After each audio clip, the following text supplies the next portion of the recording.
₹1400 profit. നമ്മുടെ ഒരു student first day ഉണ്ടാക്കിയ ട്രേഡിന്റെ ആ ഒരു പ്രോഫിറ്റ് ആണ് നമ്മളിവിടെ കാണിക്കുന്നത്. അപ്പൊ നിങ്ങൾ ട്രേഡ് ചെയ്യുമ്പോൾ മേ ബി ആദ്യം തന്നെ പ്രോഫിറ്റ് വരുന്നില്ല, ലോസ് ആയിരിക്കാം, ലോസ് വന്നിരിക്കും. അപ്പൊ ഒരു വലിയ ലോസ് ആണ് നിങ്ങൾ ഞെട്ടിയിട്ടുണ്ടാവാം, അല്ലെങ്കിൽ ഒരു ചെറിയ ലോസ് ആയാലും ഫസ്റ്റ് തന്നെ വരുമ്പോൾ ആ ഒരു ഇതിൽ നിങ്ങൾ ചിലപ്പോൾ മേ ബി നിർത്തിയേക്കാം, അതോടുകൂടി ട്രേഡിങ് നിർത്താം.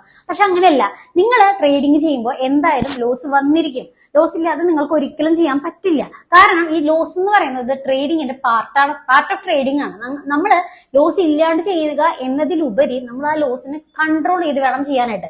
അല്ലാതെ ലോസ് ഉണ്ടെങ്കിൽ നമുക്ക് ചെയ്യണ്ട, അങ്ങനെ ഒരു ഇത് ഒരിക്കലും ട്രേഡിങ്ങിന് കിട്ടില്ല. കാരണം വെച്ചാൽ ലോസ് എന്തായാലും നിങ്ങൾ ട്രേഡ് ചെയ്യുമ്പോൾ വരും എന്നുള്ളത് ഉറപ്പാണ്.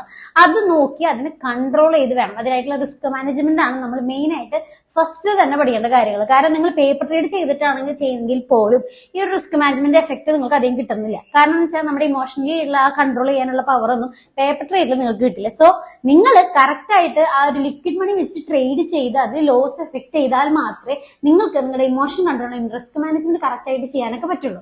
അപ്പോൾ ഇതുപോലെ നിങ്ങൾക്ക് ഇതുപോലെ ബേസിക്സ് തൊട്ട് പഠിച്ചിട്ട് എങ്ങനെ കൺട്രോൾ ചെയ്യുന്നതെന്ന് അറിയാനൊക്കെ ആയിട്ട് വേഗം തന്നെ താഴെ നമ്പറിൽ ഹായ് എന്ന് വാട്സ്ആപ്പ് ചെയ്യാം. ഒപ്പം തന്നെ ഡെയിലി നിങ്ങൾക്ക് എങ്ങനെ ട്രേഡ് എടുക്കാൻ പറ്റുന്ന സ്ട്രാറ്റജീസും ക്ലിയർ ആക്കി തരും. അപ്പോൾ thank you for watching. By.